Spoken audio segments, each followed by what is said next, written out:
बुद्धिजीवी साथियों और मानवता के भविष्य की चिंता करने वाले सभी साथियों, डॉक्टर दुआ का अभिनंदन, नमस्कार।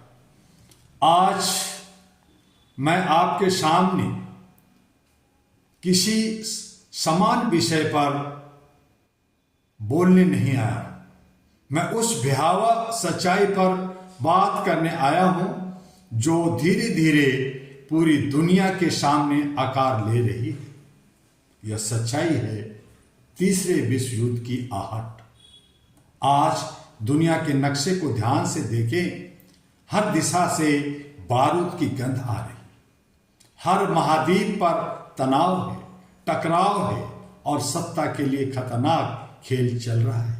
और इस खतरनाक खेल की सबसे बड़ी आग आज रूस और यूक्रेन के युद्ध में दिखाई दे रही है, जो अब 5वें वर्ष में प्रवेश कर चुका है। रूस यूक्रेन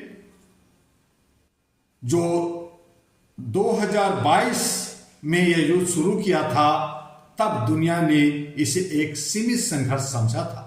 लेकिन आज 5 साल बाद सच्चाई यह है कि यह युद्ध केवल रूस और यूक्रेन का नहीं रहा, यह बन चुका है महाशक्तियों की टकराहट का युद्ध। यूक्रेन के शहर तबाह हो चुके हैं, लाखों लोग मर चुके हैं, करोड़ों लोग अपने घरों से बेघर हो चुके हैं। लेकिन सबसे बड़ा सवाल यह है, क्या यह युद्ध वास्तव में केवल 2 देशों के युद्ध हैं, या यह दुनिया की नई शक्तियां व्यवस्था तय करने का युद्ध है?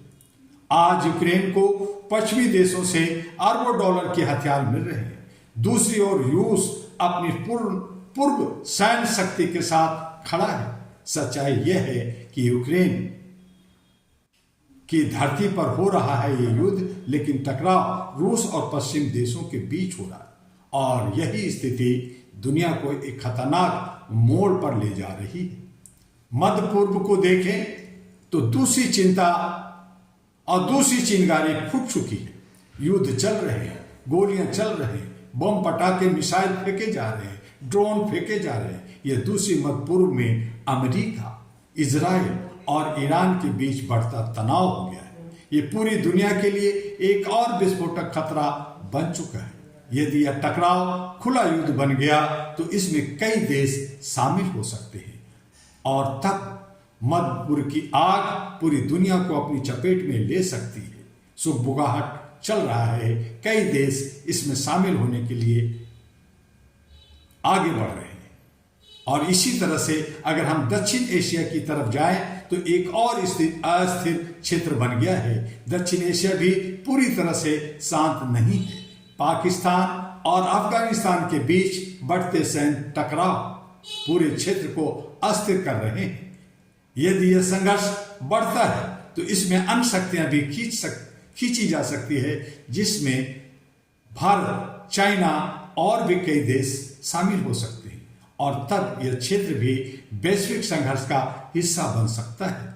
दुनिया के भीतर भी युद्ध चल रहे हैं। आज केवल देशों के बीच नहीं, बल्कि अंदर भी चल रहे हैं। कई देश अपने ही अंदर जातीय संघर्ष में उलझा है, धार्मिक उन्माद में उलझा है, आर्थिक संकट है और सत्ता की लड़ाई से जूझ रहे। जब राष्ट्र अंदर से कमजोर होते तब बाहरी युद्ध और भी भयानक हो जाता है। परमाणु खतरा बना हुआ है। मानव सत्ता के लिए सबसे बड़ा खतरा परमाणु खतरा है। आज दुनिया के कई देशों के पास परमाणु हथियार है। यदि किसी भी बड़े युद्ध में परमाणु हथियारों का प्रयोग हुआ तो परिणाम केवल एक देश की हार या जीत नहीं होगा, यह पूरी मानव सत्ता को संकट में डाल सकता है। करोड़ों लोग कुछ ही मिनटों में मर सकते हैं, पृथ्वी का पर्यावरण नष्ट हो सकता है और मानवता एक ऐसे अंधकार में गिर सकती है जहां से वापसी संभव नहीं होगी। क्या तीसरा विश्व युद्ध शुरू हो चुका है? आज दुनिया के कई विशेषज्ञ एक गंभीर बात कर रहे हैं। तीसरा विश्व युद्ध किसी एक दिन अचानक शुरू नहीं होता। यह धीरे धीरे कई छोटे युद्धों, क्षेत्रीय संघर्षों और मानव शक्तियों की प्रतिस्पर्धा से जन्म लेता है। आज दुनिया में एक साथ इतने संघर्ष चल रहे हैं कि यह सवाल उठना स्वाभाविक है, क्या तीसरा विश्व युद्ध की शुरुआत हो चुकी? मानवता का सबसे बड़ा प्रश्न आज खड़ा है। आज सबसे बड़ा सवाल यह नहीं है कि कौन सा देश जीतेगा, सबसे बड़ा सवाल यह है कि क्या मानवता बचेगी? इतिहास गवाह है, युद्ध में कोई नहीं जीतता। युद्ध केवल मौत देता है, विनाश देता है और अपने आने वाली पीढ़ियों को दर्द देता है। AHRA global, all India human rights association global की आवाज है। आज अहरा ग्लोबल पूरी दुनिया से एक स्पष्ट संदेश देना चाहता है, मानवाधिकार किसी भी सत्ता, किसी भी सीमा और किसी भी राजनीतिक से ऊपर है। ये all India human rights association जो एशिया पैसिफिक की पहली सिविल सोसाइटी है।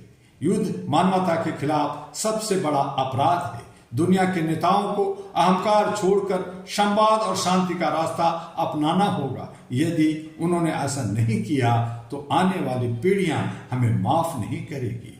आज मानव सभ्यता इतिहास के सबसे खतरनाक मोड़ पर खड़ा है। एक रास्ता जाता है शांति और मानवता की ओर, दूसरा रास्ता जाता है युद्ध और विनाश की ओर।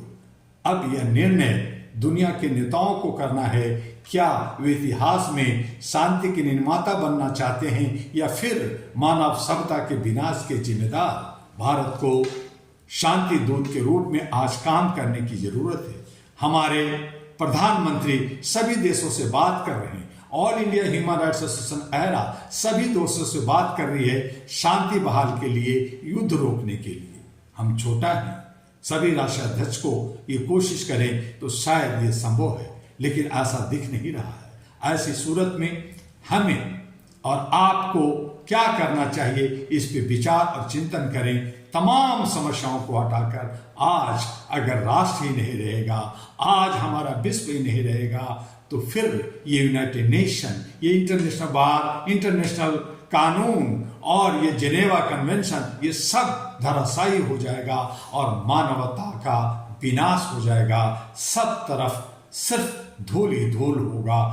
तब आप क्या करें? आइए अहरा यानी all India human rights association की सदस्यता ग्रहण कीजिए। इसका जो रिन्यूअल लोग करा रहे हैं उनको जल्दी जल्दी रिन्यूअल कराइए और भारत के और विश्व के हर हिस्से में जो अहरा कई सारे कार्यक्रम का रूपरेखा तैयार कर रही है उसमें आप हिस्सेदारी भागीदारी लीजिए। मौन रहना, शांत रहना, किनारे रहना ये भी एक अपराध है।